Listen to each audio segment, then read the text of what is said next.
Great. So I think we might make a start then. So good afternoon, everyone. My name is Antonia Beck, and I'm the project manager for the Back in the Closet project. I'm chairing the event today, and on behalf of the project team, I'm really delighted that so many of you have decided to come along and find out more about this, in some ways quite extraordinary pilot project that started in January 2020, pre-COVID, pre-lockdown, and is now coming to a close 17 months later. With me today, we have a fantastic range of speakers who have all been involved in the project in different ways.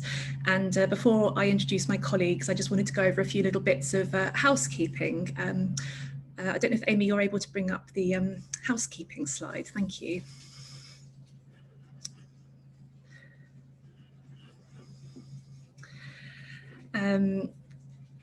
So just to clarify, so this is a live Zoom event with a live chat. And the event is being recorded. At present, it's just being recorded for internal purposes. And if you'd like to save the chat or any details that may come up in the chat that might be of interest to you, then there is a save chat button in the bottom right-hand corner of your screen. Under chat, there's a little button with 3 dots, and if you click on there, you should be able to save the chat at the end of the discussion. And as I say, we would definitely encourage everyone to use the chat. And if you haven't introduced yourself, please introduce yourself in the chat. And there will be time for questions at the end, and we'll really try to get through as many as we can. Just to say, this is a relaxed event, so please feel free to turn off your video if that's more comfortable for you. Everyone is currently muted to prevent background noise. And we just ask that you keep your mute on during the event unless requested to unmute by myself or one of our other co-hosts. And in terms of different views, you can select a speaker view, which is the top right-hand corner of your screen. And that way you'll be able to see just the person that's speaking. But you may want to switch back to gallery view later on for our when we open up for questions. If you have any tech issues or you want to message one of our co-hosts privately, then please send a message to Amy King, and you can send a private message if you have anything you'd like to discuss. And as was put in the chat a little bit earlier, you might want to have a look at the project website whilst we're talking about the different activity, and the link for that is, just put that in the chat now, and on our new project web page, you can see an overview of the project as well as details about each of the 4 residencies that took place as part of this project. So before we start going into more detail about the project, I just wanted to introduce the speakers that we have today. We'll be hearing from lead project partners Julie McCarthy, who's a project manager for the Great Place programme at GMCA, Laurie Roberts, Pride in Ageing Manager from the LGBT Foundation, and Tara Kelly, EDI Specialist at Great Places Housing Group. We're also delighted to be joined by one of our project participants, Bill Moss, who's a resident at Great Places Housing Group, and also one of our project artists, Jez Dolan, who completed a residency with House Proud Northwest's LGBT customer group, Rainbow Roofs. So we're really pleased to be able to share a really broad range of perspectives and reflections about the project today.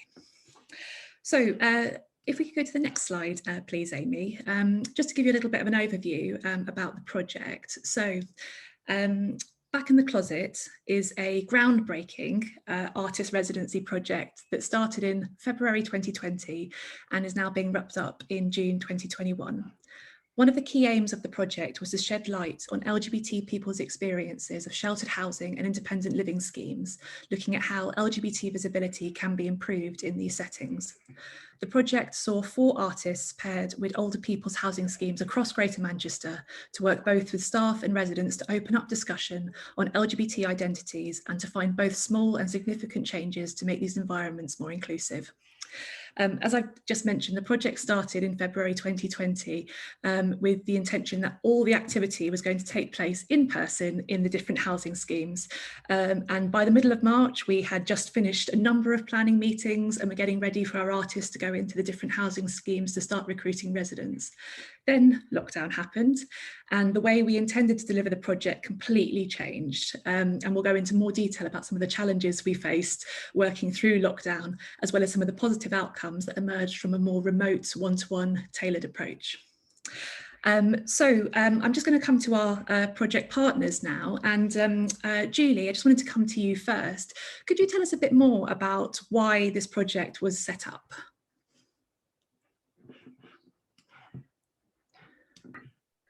Hi, everyone. Yes, so I'll tell you what Great Place is. So Great Place is, and not to be confused with Great Places, the housing group who are a participant in the project. So Great Place is a project based at Greater Manchester Combined Authority. It started in September 2018 and it will end this September. The aim of the project, funded by Arts Council and Heritage Lottery Fund, was to really to explore how culture and creativity could be embedded into other priority areas, so outside of culture. So we're looking at still at health and well-being, creative aging, skills and young people, and some place-based working. So what's the role of, particularly post-COVID, or during and post-COVID, looking at how culture can help recover for people. And so one of the mainstream creative aging, and as part of that, we have run a Culture Champions program. So that's looking at how older people can be cultural, not just participants, but can produce their own cultural activities and experiences, and also be activists for age-friendly culture. We developed older artists in a program called Boulder, working with Castlefield Gallery. We've worked with the Greater Manchester Older People's Network on a project called Old Frame New Picture, which saw us launch a photography exhibition. Basically using, we rolled out a competition across Greater Manchester for more relevant, realistic and interesting images of older people, kind of linked to that No More Wrinkly Hands campaign. So and we got some fantastic images, and we were able to put those on digital billboards outside of supermarkets in all 10 districts, with a really big level of engagement there, even during lockdown, because everybody was, well, most people were still frequenting supermarkets during lockdown. And then we launched Back in the Closet. The reason why we developed this project, partly to do with a study that I read and that partners were familiar with, which was published in 2014 by the Universities of Nottingham and Manchester, which found that 2/3 of respondents said there was not a single resident in their care home who was openly lesbian, gay, bisexual or trans. And the common response from care home staff was, well, we don't actually have any. And this was looking at care homes, but we started to think about older people schemes as well, and realized that many LGBTQ residents of older people schemes feel really unable to disclose their sexual orientation or gender identity to staff and other residents, and were having to effectively go back into the closet when they moved into these schemes, to the extent where they were hiding photographs if anyone came to visit them in their homes. And so we set out to look at, with the partners, look at what could we do about this. And I think we started from a position of thinking that the housing associations who were involved in the project were very LGBTQ aware, and so we were going in to work with staff to think about how and residents opens up.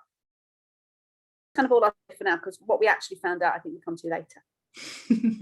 Yes, thanks Julie. And I just wanted to bring in Tara and Laurie now, who were the other lead partners on the project, and just to hear your thoughts really on why you felt it was a project that you wanted to get involved in and to support. Laurie, coming to you first. Thanks, Antonia. Yes, so I run the Pride and Aging programme at LGBT Foundation, which is a programme which looks at over 50s LGBT communities and the needs of that particular community. And I guess what we've heard from that community very strongly on this programme is that feeling that when people think of the LGBT community, it's the people who are out in the gay village, the kind of young people, if you like, and that older people don't necessarily feel like they're part of the LGBT community so much or accepted. There's a lot of ageism. And that's just kind of not even taking into account when you might be in kind of like a care setting or in a retirement scheme, for example, where there's just no LGBT visibility at all. And even if there's a prevailing mood of general acceptance, you may face discrimination, of course, but for a lot of people, it's kind of just something that's not spoken about. So when Julie approached me about this project, I thought it was a really exciting way of kind of like, not just hearing the stories that come to us at LGBT Foundation through things like our helpline or people accessing Pride and Ageing, for example. Some come to my events and say, I'm not actually out at home, but actually being in the gay village and coming to an LGBT Foundation event, I feel like I can be who I am. I thought this was a great way of kind of taking the roadshow to kind of them to involve the kind of different housing schemes that we would be working with, and to do some kind of work on the ground with those schemes around improving LGBT visibility through having an artist working with them. Brilliant, thank you, Laurie. And Tara, yes, in terms of your role at Great Places Housing Group, what drew you to the project? Yeah, well, obviously, I came to the project kind of twofold and with my role. So obviously, I work for Great Places. I'm equality, diversity, and inclusion specialist there, but I'm also chair of House Pride Northwest. So really, Julie kind of approached me in my position at House Pride really to talk to me about potentially engaging with kind of social housing providers on the project.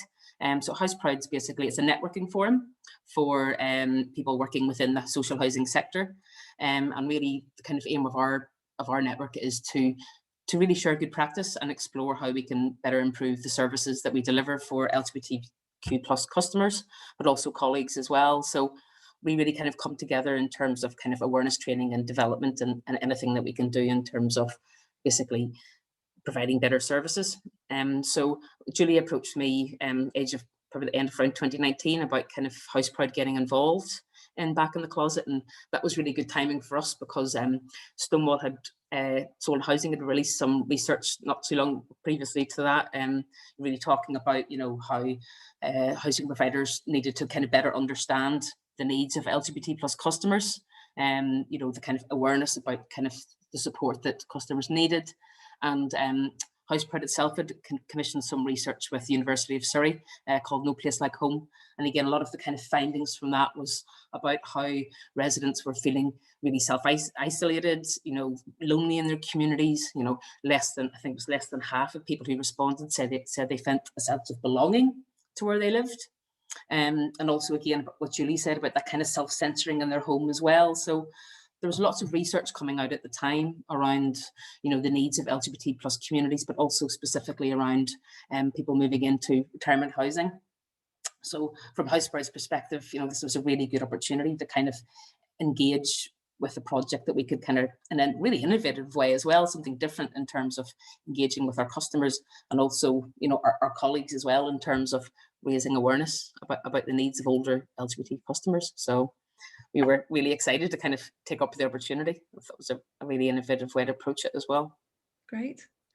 And I mean, as I've mentioned, and as we'll go on to, the way the project was delivered in the end was quite different to how it was initially envisaged. But I just wanted to ask you to cast your mind back to those early days, and at that point, what did you hope the project might achieve? Julie, did you have any thoughts about what you hope the project might achieve at the beginning of last year? Yeah, I think we expected to engage with a reasonable cohort of older people in each of the schemes. I think we were hoping that we would have some, face-to-face and some physical outputs from the sessions that maybe other people could experience, so other residents, potentially even members of the public. And I think we were hoping for a real kind of like exchange and conversation between residents and staff. So I think that's what we were obviously in a pre-COVID world, that's what we were hoping for. And Laurie and Tara, was there anything additional that either of you wanted to add to that? From my perspective, I guess it was just going to be really interesting to see what it was like to work with these schemes on the ground. And I kind of understood that maybe we wouldn't have the backing of all residents or all staff to do something, but actually to do it is a step in the right direction, and to kind of work with the artists around working with people, that we would make lots of new connections, and actually this would be quite sort of a radical thing to happen. Also at the time and ongoing, there's a lot of work around pride and ageing, around housing, and LGBT Foundation now has a separate project to establish a extra care scheme that's LGBT majority. I'm also working on a LGBT kite mark for housing and social care. So yeah, it was going to be really interesting, I think, to kind of start those conversations in homes, meet lots of people. Kind of, I imagined us being there with our kind of like on our days that we were doing stuff, that it would be very exciting and vibrant within the homes, and we would draw people in through what we were doing. Great. And Tara, from both your hats, I guess. Yeah. I guess from a Great Places point of view, you know, I thought it was a really good opportunity for us to engage with some of our customers, you know, living in retirement housing schemes, you know, to really kind of come to them and say, you know, that we are here and that we're listening, you know, and that we want to hear about your experiences, and to really hopefully give people the courage to talk to us, you know, to talk to our retirement living coordinators, to think that really that the organisation is interested in hearing about how their lives are within, you know, within their particular scheme that they're living in, and really kind of talk to us about any barriers that they might be facing. And also from a colleague point of view, I thought it was a really good kind of learning opportunity for colleagues as well, to help them, you know, kind of provide better support when they're working with customers. So really from that angle, I thought this is a really different way of tackling something that some people might see as quite a sensitive topic, you know, going into older people's housing and talking about homophobia and transphobia, and thinking about it in a really innovative, kind of accessible way to do that. So I was very excited about it from that perspective. And again, obviously from a wider House Proud perspective, you know, it's a really good opportunity to kind of working in partnership to raise the profile of kind of issues that people who are older going into retirement housing are facing. So from our point of view, it's that kind of visibility, you know, to try and we kind of raise that across the housing sector. Sure. And I guess what was particularly exciting about this project was our opportunity to bring four really exciting artists on board to help us start those conversations with residents, and to create an artwork in response. In terms of Great Places, is arts activity, is there much arts activity that's factored into sort of general programmes at all, or was that also something new? No, I think they have done some arts activities before, so pardon my knowledge isn't so good. I've only been with Great Places just over a year, but I know that they have done some arts projects before, and I'm not quite sure how much in terms of older person settings, but I know that our managers, Louise, who worked alongside Bill, who's here today, you know, she was just so keen to kind of get involved that, you know, we got a really kind of positive reaction to use this kind of format to engage with customers. So it is a little bit different to probably what we have done before. But I know some other housing providers who kind of got involved maybe said that this is something quite nuanced and different for them as well. So for me personally, I thought this is a really interesting approach. Great. So that then leads me on, hopefully seamlessly, to talking about actually what happened. And Amy, if you wouldn't mind sharing the next slide.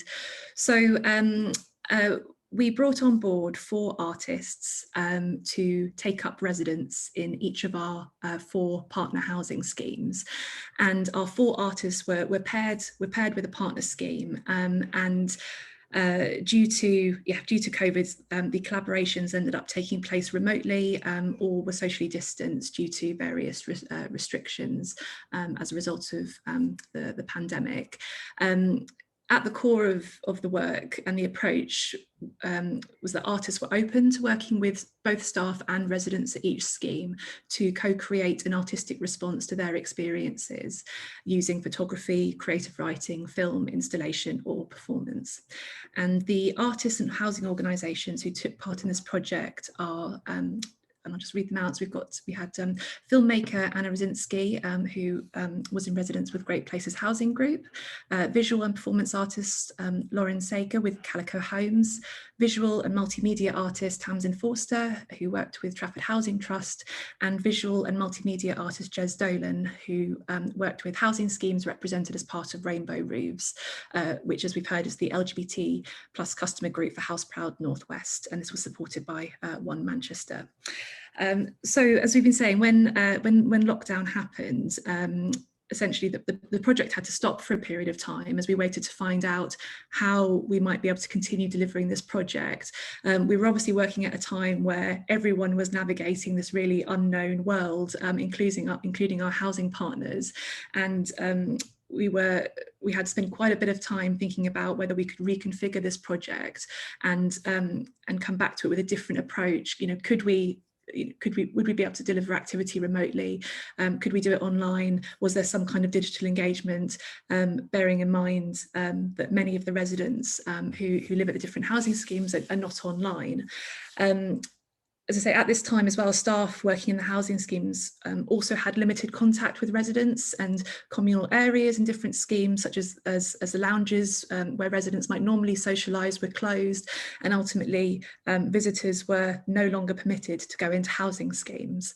So yes, the way in which we wanted to deliver this project obviously drastically had to change. And I now wanted to go to you, Jez. I mean, I feel like you certainly were one of our artists whose approach was significantly impacted by various different restrictions and the uncertainty of the situation that we were all going through last year.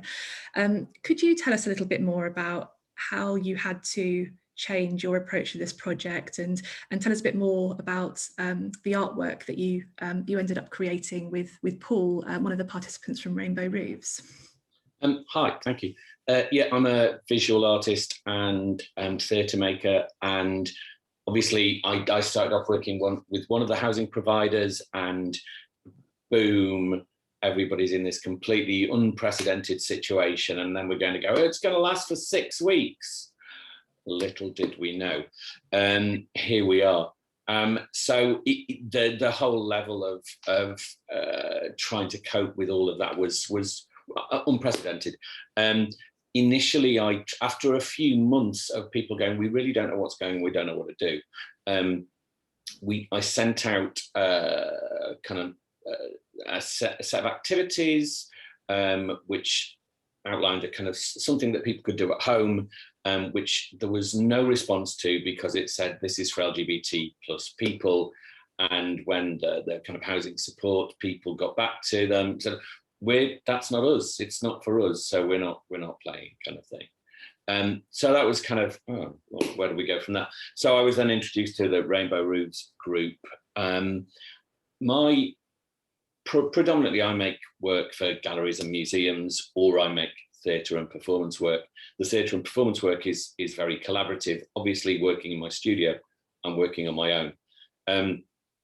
When I approach this piece of work, I come with hopefully a very open approach. So rather than go, I'm going to do this, my approach would be about having conversations with people, and having a conversation, having a discussion. My real kind of excitement about this project initially was exactly that. As you know, as an older artist, I'm kind of really interested in how older artists' work is seen and viewed, and how we get given opportunities.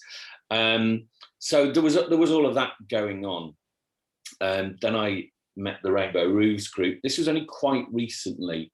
I think we'd reached a point of going, the staff of some of the places just hadn't got the capacity to make anything happen, or there was a lack of engagement from residents. Unsurprisingly, everybody's sitting at home going, oh, what is all this about?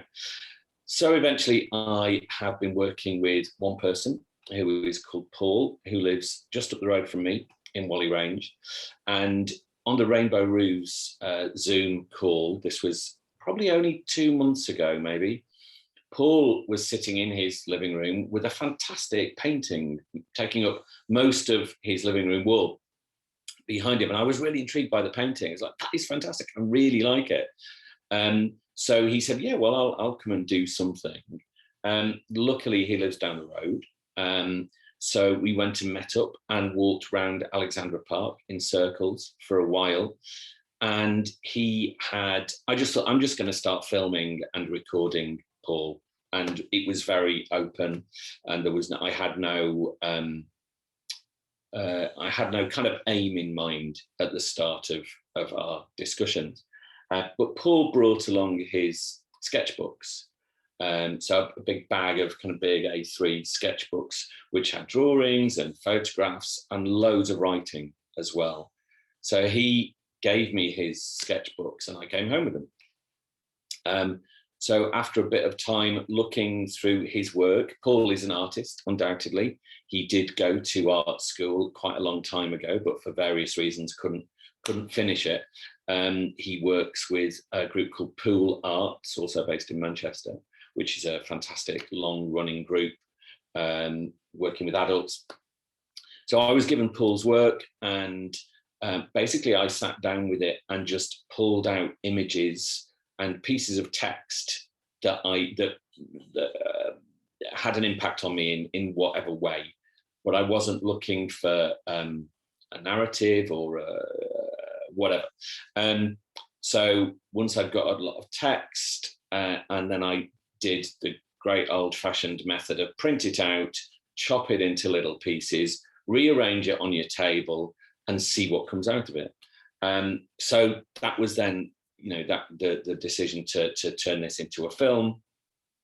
So what we made was Paul's words, all from his notebooks, and images that I filmed of Paul. He lives just across from the park, and photographs of his work and photographs of him. And I just also, one of the only kind of the other bit of it is some really nice scenes of the beach in Blackpool. And I was going to Blackpool to see a friend's exhibition whilst I was working on this. And Paul mentions going to Blackpool to draw the sea and the waves in his text. So I was like, yes, great. So yeah, that's kind of how it happened, really. And it was quite organic and quite easy. And yeah, Paul was a great pleasure to work with. And I checked out, he was happy with the film before anybody saw it, which was slightly nervous moment, as if he'd have said, no, I don't like it, I would have had to have come back and go, no, sorry, you can't see it. But thankfully he's okay with it. And I'm going to go and see him this afternoon to have a conversation with him about what he thought about it. Fantastic. And that film with the title "Is That All There Is? Seasons / Moments Frozen in Time" is available to watch now on the project website. I mean, Jez, I guess the nature of, as you say, the nature of the project has changed. But do you feel that your work with Paul has opened up has started a conversation, has opened up a conversation by giving Paul a moment to showcase his experiences? Yeah, I think so. I mean, I kind of wish that I'd been able to work with Paul for the last 6 months now, or a year, because I think we could have then come up with something very, very different. And our working together was us being in the park, obviously. And so it would have been interesting to be able to look at me sending him some of the images and some of the films, and him maybe commenting on them and sending them back to me. Also, Paul describes himself as not being very technical. So that was a bit of an issue, but it's the first time in a way that I've worked in this way for quite a while, I suppose, in a kind of socially engaged practice, really. As I say, most of my work is based in the studio.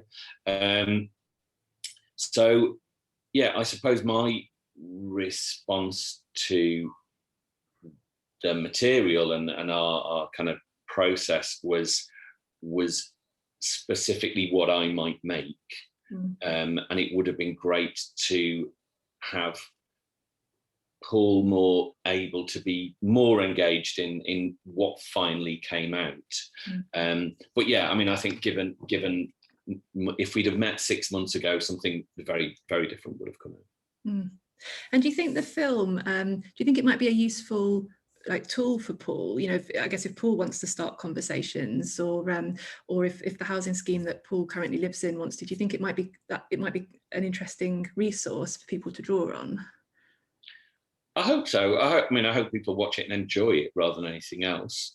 But Paul is quite isolated, and I think finds the situation that he lives in quite difficult. And he was previously in a more, I've been getting all of the kind of housing terms wrong, so excuse me if that is the case. Customers, residents, people, I don't know. But yeah, I think he's talked about he was in a more sheltered accommodation for maybe previous 7 years, and I think he finds where he is now quite difficult. But also I was kind of responding to Paul's work as an artist. That obviously that's what I'm doing. So it was kind of that angle rather than going for this is, it's more of a making a documentary about I'm living here and I'm doing this, and we could have been made in 1,000 different ways, but I'm really looking forward this afternoon to go and talking to him and going, what did he sent me a text once he'd seen it, and said it wasn't really what I expected. Okay. And he said, but I've watched it a couple of times and I really like it. So hopefully in our discussion this afternoon, we can kind of pull some more out of that. Brilliant. Thank you, Jez. I was just going to now go to our other 3 residencies. Amy, if it's possible to share the next slide, please. I think the first slide, here we go. Lauren, who I think is here today, which is great. So Lauren was in residence with Calico Homes, and as mentioned in the notes here, Lauren's artistic practice Lauren's got an interest in narrative and personal history, and I remember very early on having conversations with Lauren about the idea of family, and that has continued to be the focus of Lauren's work, despite how the project has changed. And Lauren has been working with 2 women in one family as part of the residency, and both of the women have been brought up in Burnley and are connected to Calico Homes, and they're hoping soon, with the help of a professional writer, to turn their stories into a piece of art, and to inspire others to tell the story of their queer family, which hopefully the project will continue to build on. Next up, we had Tamsin, who was in residence with Trafford Housing Trust. Tamsin worked with a resident called Mary and used art and poetry appreciation as a lead into discussions around a variety of different themes: home, comfort, perfect places and safe spaces, identity labels, and LGBTQI+ history. They started to focus on the idea of on the concept of not feeling at home or being uncomfortable in different spaces, and the artwork that they've created now looks to champion the idea of welcoming spaces. What do we need to have? What do we need to create welcoming spaces for residents that promote diversity and inclusivity? And on the website you'll see a range of images. The final artwork that Tamsin and Mary created together is a poster, and in addition there's some beautiful photographs of Mary's creative art book that Mary put together with Tamsin throughout the course of the project, and also some really interesting colour swatches that were made as a result of keywords and key areas of focus that came out of their conversation. So it was a real interesting range of artwork created from their conversations into what does home mean, what does home feel like, what is a welcoming space for people. And then finally, our last artist, Anna Rosinski, was based in Great Places Housing Group.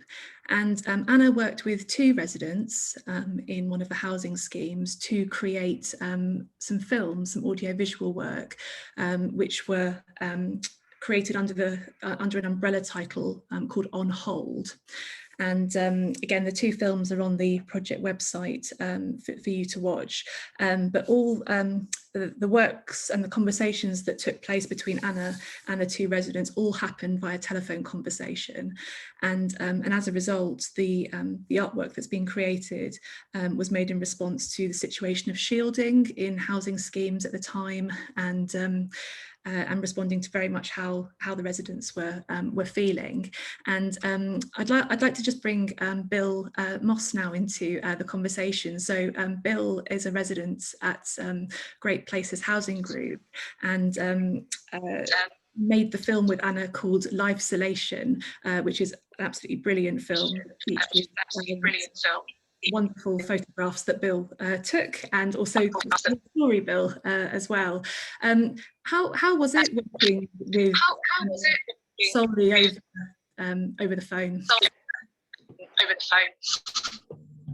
It was difficult to start with. I was asked to get involved in the project just as something to do during isolation, and as it progressed, I realised, life will go on even though you're in isolation.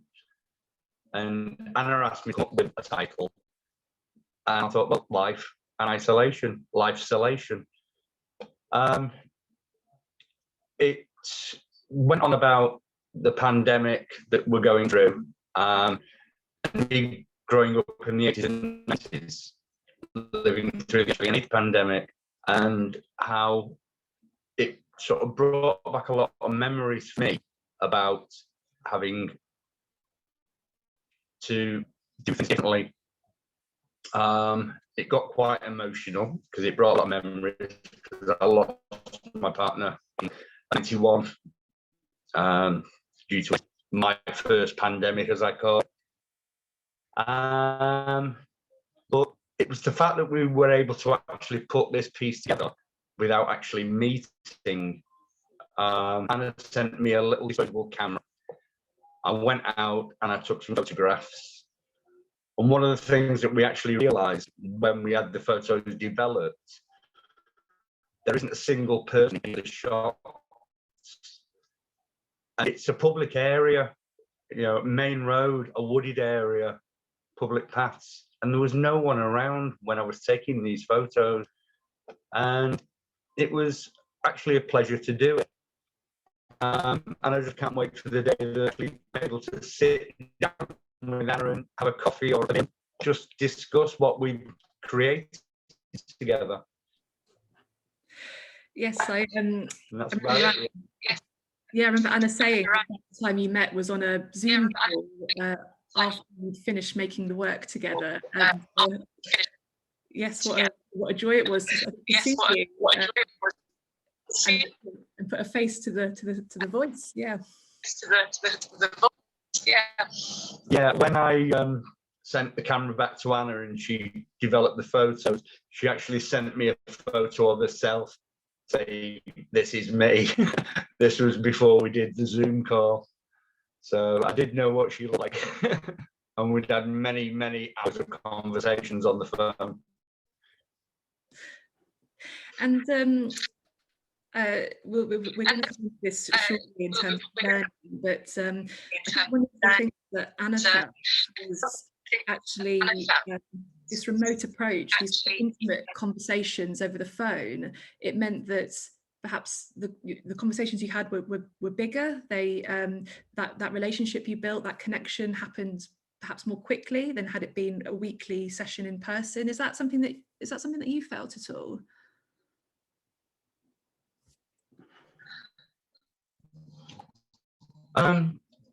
Sure, because obviously it's this sort of doing things remotely. It's all new to me.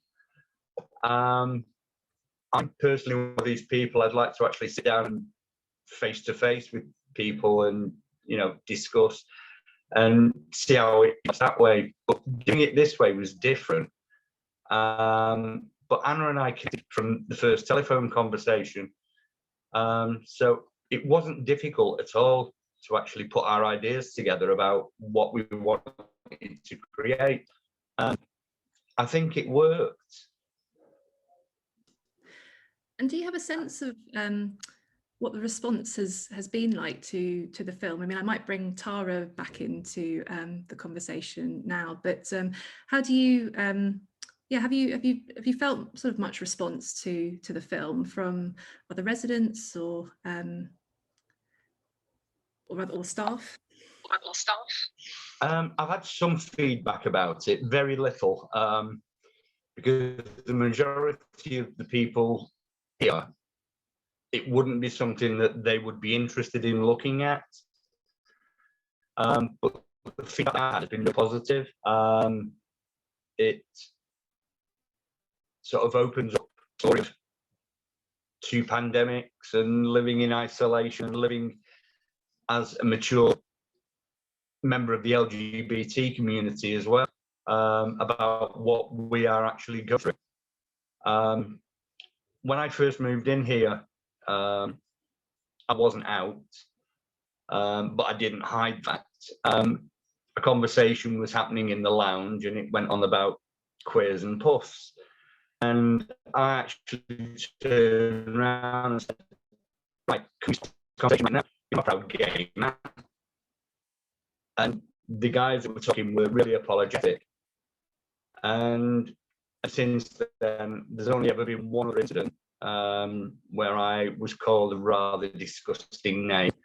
That was knocked on the head right away because Great Place gave me their full support.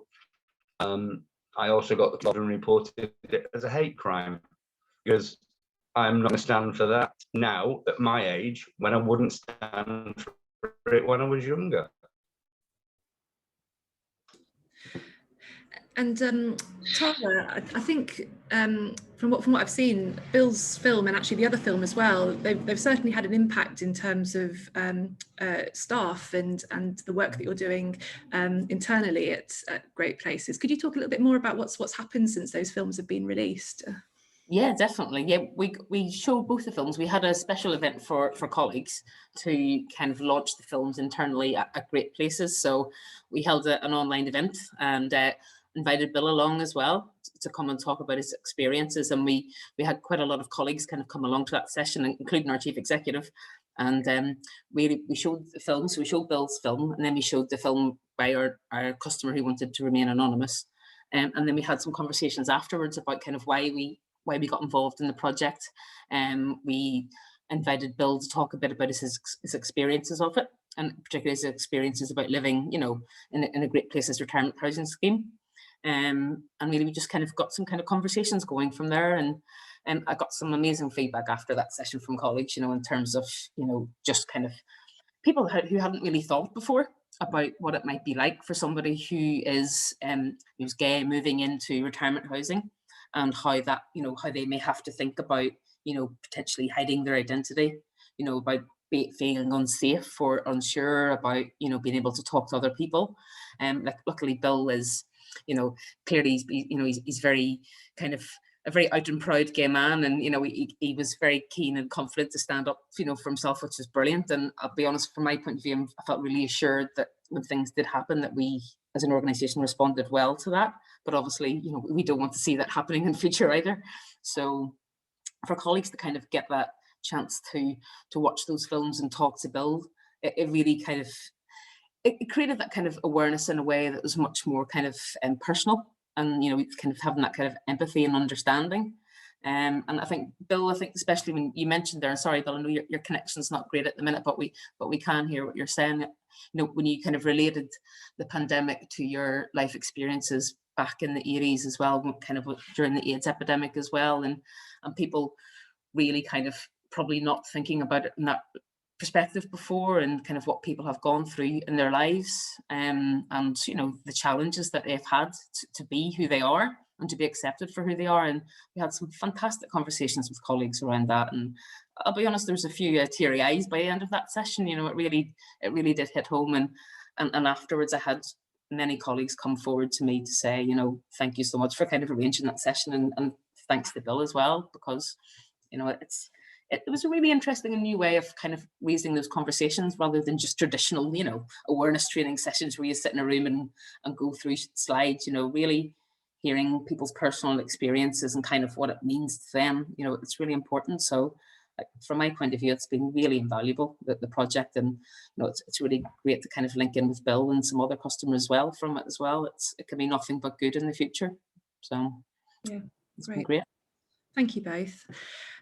So I just wanted to move on now before we open for questions about some of the learning and outcomes that have come from this project. If we could just have that slide, please, Amy.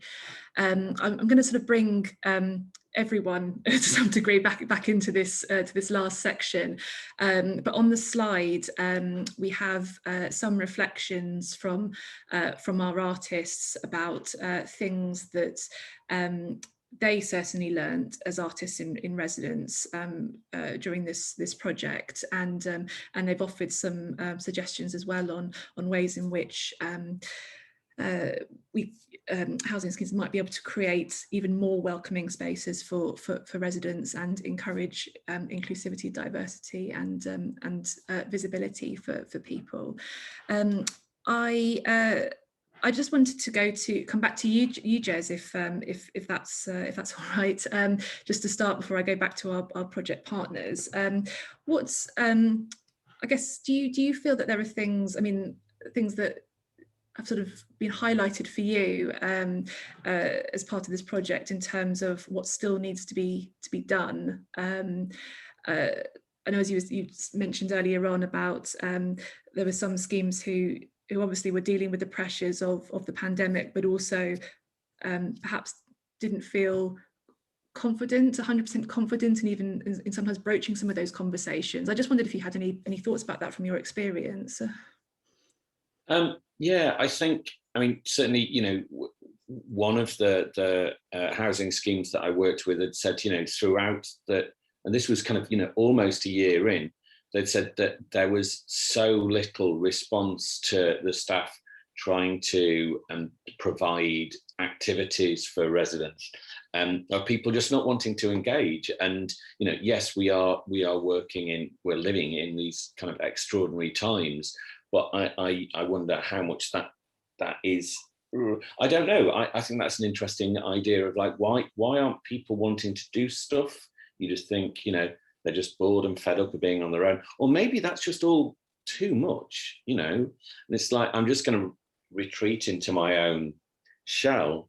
I think I kind of expected at the beginning to be, as I think Julie was saying, to be working with a group of people or a changing group of people, and that the discussions would be more about what's it actually like being an elder LGBT person living in these kind of diverse scenarios and situations, and my experience of it wasn't like that at all.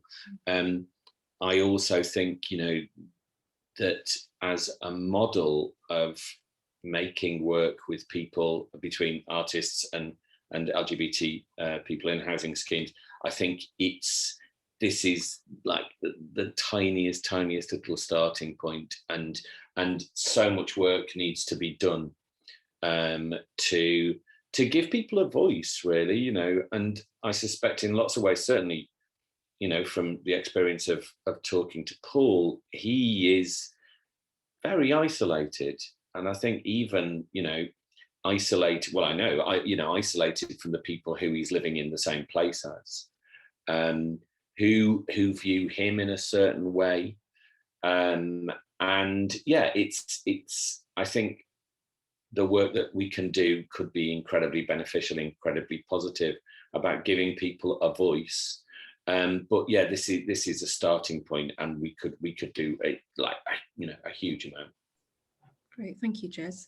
And then just to bring Tara, Laurie, and Julie back in. I guess just going back to that question, you know, what do you feel we've learned, and what still needs to be done? Julie, I don't know if come to you first. I think what have we learned? I think we've learned that we really need to, we could do with doing this project again at scale with an even broader number of housing associations. I'm sorry, they've got builders cutting wood outside. Great timing. I think what we discovered is, I thought that Greater Manchester, we do things differently, we're amazing, we're really diverse, we're really hot on equalities. And actually the report that kind of inspired the beginning of this project, I feel like we haven't really moved on from there. We've still got some of the same issues, and yes, staff in housing associations, Tara, you might want to comment on this in a minute, but staff receive training, but actually on the ground, day to day, if they don't see, if someone doesn't come out to them, they don't think about their LGBTQ residents, customers, because they're not visible. And if they're not visible, they don't kind of consider them on a day-to-day basis. And I think we really have to be very proactive with the work that we do in these settings for it to have any impact. And I think we probably need to go back and maybe I'd like to go back and work with staff as well, and really explore and dig into those issues even before we go back to working with residents of the schemes again. But that would be a challenge. I think that's a challenge. It's obviously the project changed very much from what we originally envisaged, and having produced work before with in extra care schemes and successfully worked with groups of older people, I think what Jez is saying is really interesting. We didn't get a lot of kind of risk averseness from staff, residents, and I think a lot of people living in those schemes were really terrified. I mean, we were all terrified, I think, at the beginning, and I think older people were particularly terrified at the beginning of the pandemic. And so I think there was a lot of reticence about engaging with anyone. People just literally locked themselves away. But of course, included and or isolated, the whole situation made things even worse. So I'm glad we were able to carry on. I didn't want to not do it. And it didn't matter to me that we worked with 1 or 2 people here and 1 or 2 people there. I think doing it was really important, because these issues don't go away just because there's a big pandemic going on around us. Thanks, Julie.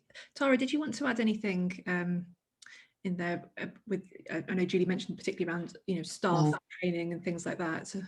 Yeah, I think that's an important point in terms of me. It is the visibility piece, isn't it? And again, for us, it's actually, working with our colleagues to actually say, to make them aware that actually some people might not be out, and to help kind of think, talking to them about, thinking about the kind of signs about how, they talk about their life, do they talk about their partner or their husband or their wives, or what language are they using, and, to try and help them be a bit more sensitive in terms of, they're this person may not be presenting as LGBT, but they may have that, they may be, but, and again, kind of giving them the support to kind of think a little bit differently about, well, how can you promote the housing scheme that you're working in as friendly, as positive, as creating that environment where people feel that they could come out and speak, so again, having the visual kind of, posters on the wall for a Rainbow Roofs Forum, talking about kind of activities and supporting different events as well, having, the LGBT Foundation's helpline advice and things up on scheme walls, practical things that we can do to say it's okay to be LGBT here and come and talk to us. So again, it's that visibility and confidence piece. And, I'm really pleased that the work that we did with Bill, and obviously we had a customer who didn't want to come out but wanted to get involved in the project, which is amazing in itself, even the fact that they felt that they could do that. And I would really love to do a little bit what we did with our colleagues, with Bill coming and talking about it, and to do that with our customers, so hopefully, as fingers crossed, we go into the next few months, year ahead, when social distancing and regulations and things change, that we could do something practically with residents in our different retirement schemes, and go around and kind of show those films and have those discussions would be great. But again, it's the visibility piece, isn't it? It's the kind of, you kind of said, Julie, it's out of sight, out of mind kind of thing. We have to work in terms of making people more conscious of the diversity of people living in retirement housing setting, and the kind of, not one, kind of one solution doesn't fit all. We need to think differently about how we support people. So there's lots we can still do. I think it's been a really good start, but it's definitely a journey. And I think this was a really good first step for us. And just before I come to Laurie, and I'd love to come back to Bill as well, just for any sort of final reflections. We're going to open up for questions in a moment. So just to say, start to have a think about any questions you might want to ask. Just to come to you, Laurie, about outcomes, learning. What were your thoughts on that from what you've seen? I would agree with the visibility point. I think our artists did a fantastic job, all of them, at telling stories which don't have an outlet otherwise at the moment. And actually, people aren't necessarily telling these stories as part of their own lives. And we've given a showcase that and helped people explore those. I think there's a wider general cultural interest in this generation of LGBT communities. I mean, we were delivering this against the backdrop of something like It's a Sin being on.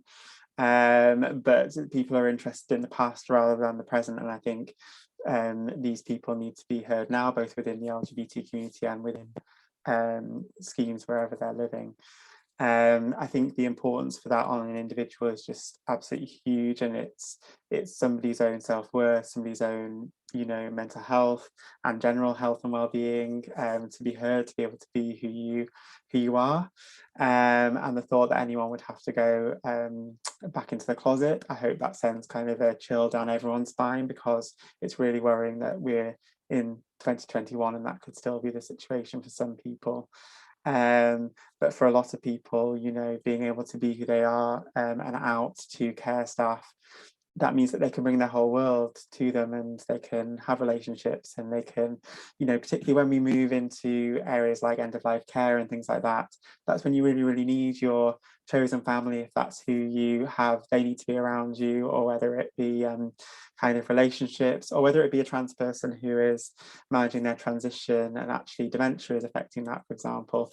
All these scenarios, the care team need to know about the person's LGBT community to be able to adapt the care to them. And I think this program of work just shows how important that is. And then just finally, just very briefly, I think the work extends both to staff and residents as well. And I think that's something that's come up through this project. So we had some residents, as we say, who didn't engage with the project, but I know we had a few residents. One of them said, "I'm not LGBT, I'm normal, but I tolerate that community."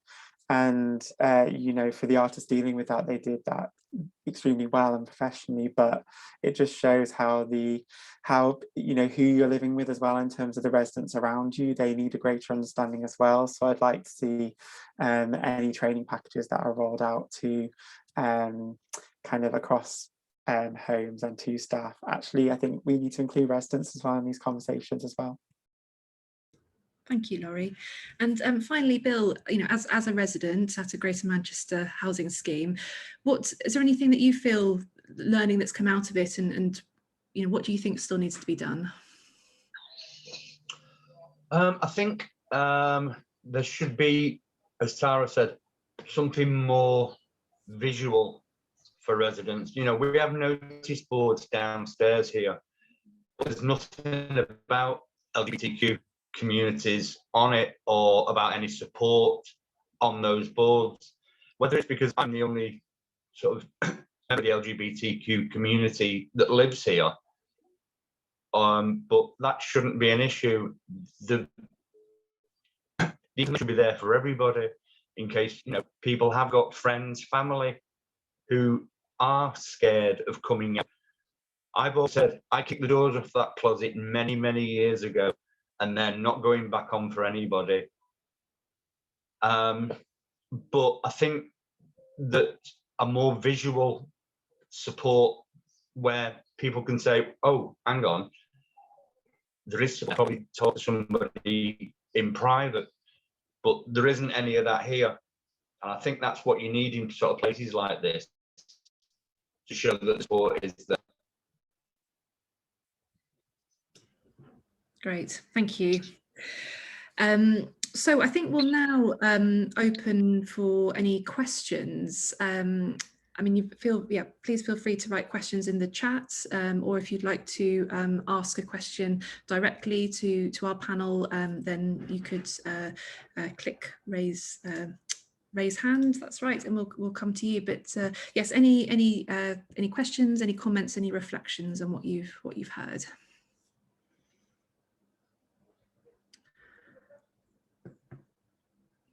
Just let me see.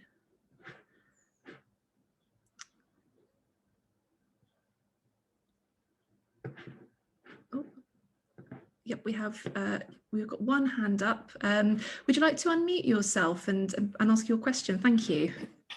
Hi, good afternoon. Thank you very much for this session. I think it's such an amazing work that you all have put in. So I'm from the company I work in. I'm a dementia advisor with ACCG, so it's African Caribbean Care Group, and we predominantly work with people of the Caribbean, African background. So my role is it's around dementia, trying to raise awareness of dementia. I just, as an organization, I'm just wondering what we can do to, to have people, what can we do to represent, because we want to be inclusive of all, of all being an inclusive organization. So what do you suggest that we can do that, to get there? Great, thank you for your question. I'm just wondering, Tara, maybe I could put that question to you initially. Yeah. I was actually going to reference, I think LGBT Foundation are doing some LGBT dementia training at the minute, Laurie. I think that I'm right, there's a project going on there as well. Again, obviously dementia is a key kind of area that we look at in terms of social housing as well, in terms of supporting residents. And I would say to you, really, come and have a conversation with us as well, in terms of working in partnership with us. Really, House Proud obviously will be kind of, I think this is something that we are quite keen to kind of explore as well, as the kind of next step around some of the work that we're doing with older people. Because again, I think there's some research about people who are actually who have transitioned, especially who kind of are diagnosed with dementia. And actually, their memories are back kind of pre-transition, and the kind of trauma and things that's actually having for a lot of people who are trans. So there's some really quite key real issues for LGBT communities around dementia. So really, I think my first advice would be definitely speak to the LGBT Foundation. But if there's any kind of activities or projects or engagement that you would like to do, to maybe speak to myself and House Proud, really. All right, if you want to add to that, Laurie, at all? Yes, Tara's right. We do have a program called Bring Dementia Out at LGBT Foundation, which I think the program's been running for just over a year now. So it's well worth reaching out to us, because we do have training that you can access through that.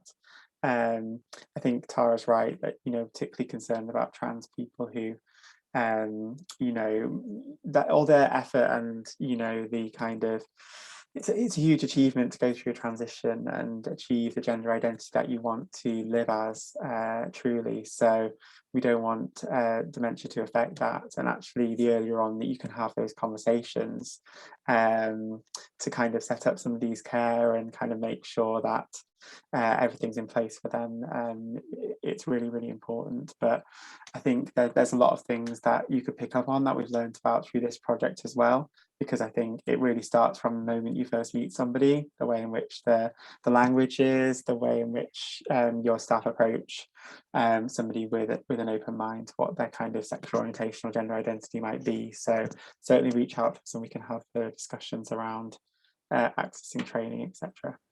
Wonderful. Thank you very much. Thank you. We had a question in the chat from Mindy. Hi, Mindy. The question is, did the artists find themselves surprised at the previous art or creative experience of participants? I suspect this may be a theme for all of us older people, even the straight folks. Jez, that question for you.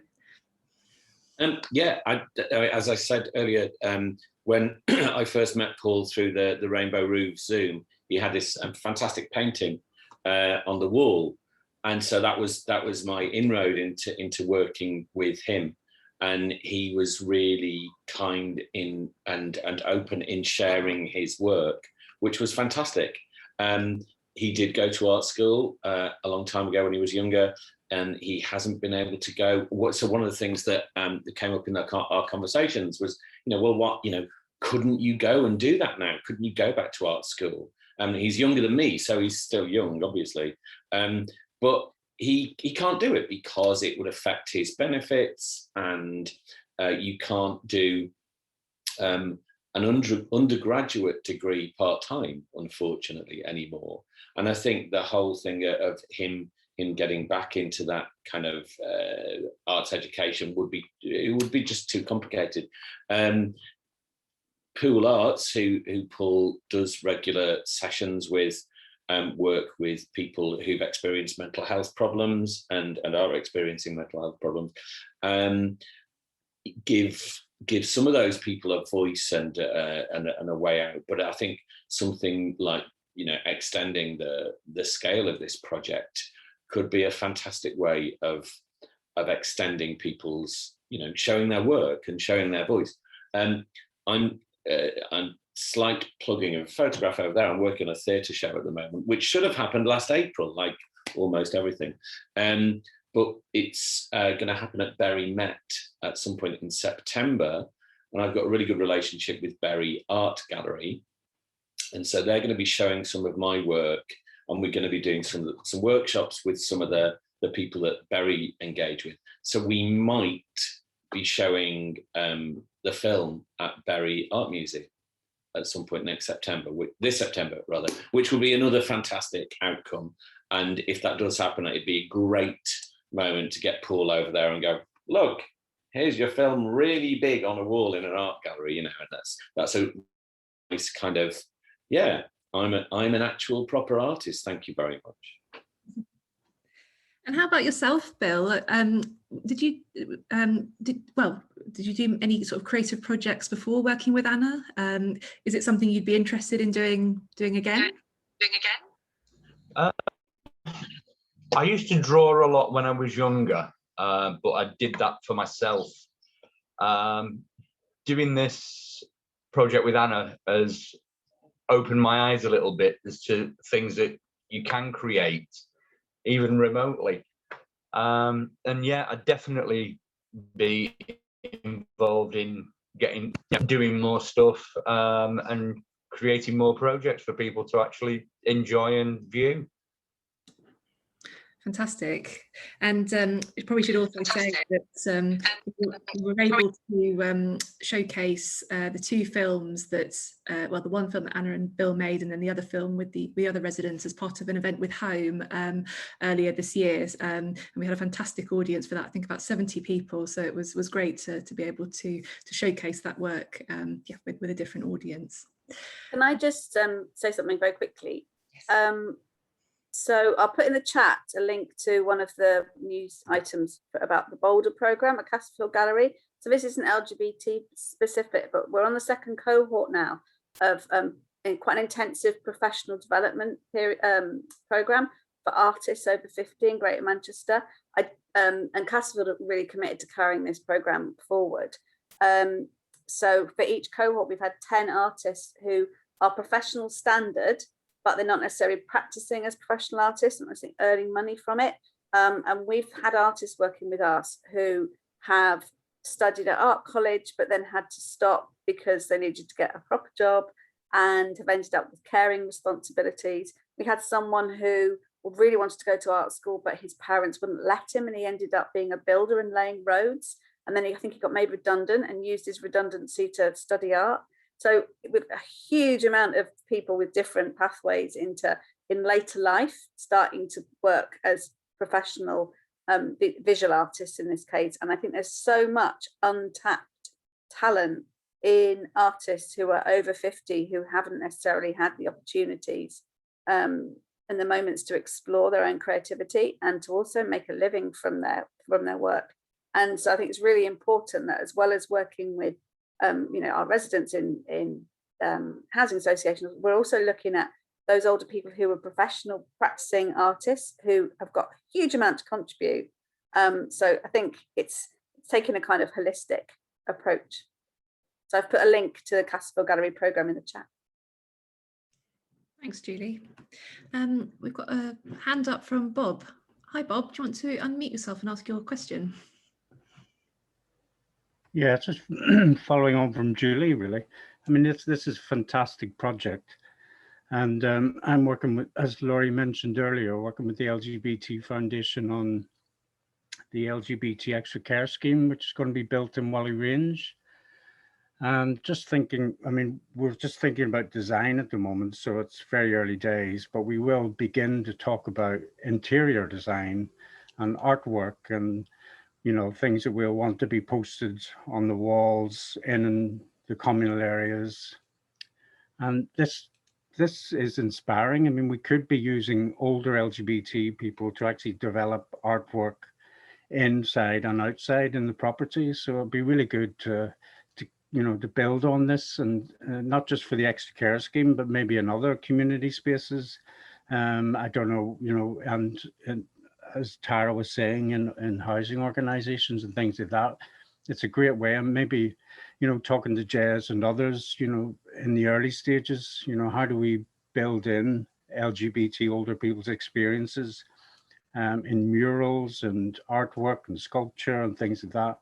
It'd be really good to keep the conversation going. Absolutely, thank you for that. If there's any details you want to share, Bob, for anyone to get in touch with you, then yeah, please put them in the chat, because that sounds fantastic what you're working on. Thank you. Any other questions at all, or comments or thoughts?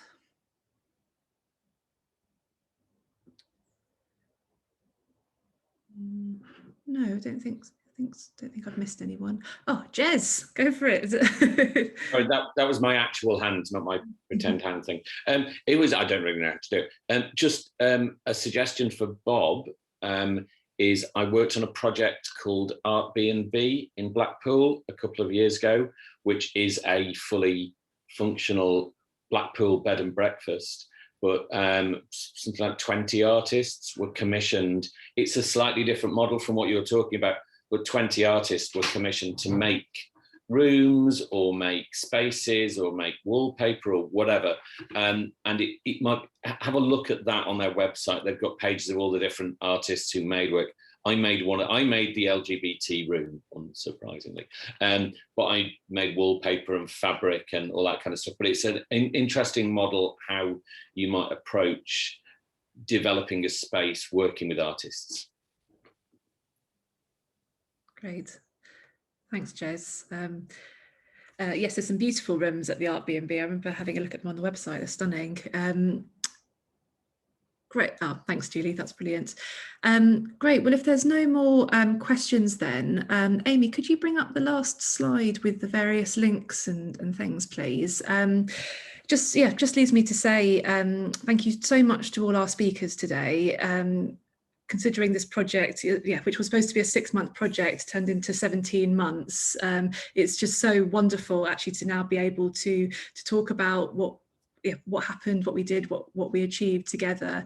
And thank you so much everyone for coming along to find out more today, and we hope it's just the beginning of more work like this and more conversations which are still, as Laurie said, in 2021 very much needed. As we said, you can view all the artworks on the project website, which is on the project webpage, which is on the LGBT Foundation, and there's details there for for LGBT Foundation, House Proud, Tara at Great Places, and for Julie at the GMCA. After the event, we'll also be sending out an audience survey, and we'd really appreciate it if you could take the time to fill that in, just to let us know any thoughts you had about the event. But yeah, just let me say thank you so much, everyone. We're so grateful to all the partners, to all the participants, to all the artists, all the housing schemes, and to our attendees today for coming along to hear about the project. Thank you very much, and hope you have a lovely afternoon. Can I just, before you finish, say an amazingly huge thank you to Anne. This project, challenging circumstances, and has put into it and basically pulled us over the line. So we could not have done this without Antonia. So thank you very much, Antonia. Thank you. That's Definitely. I echo that, Antonia. Thank you very much indeed from everybody at House Pride. It's been amazing. Really has been a fantastic project, and we look forward to the next one as well. Thank you, that's really, really kind, thank you. And it's lovely to see so many partners and other artists who come along today as well to be part of it. So yeah, thank you very much, everyone, and yeah, take care.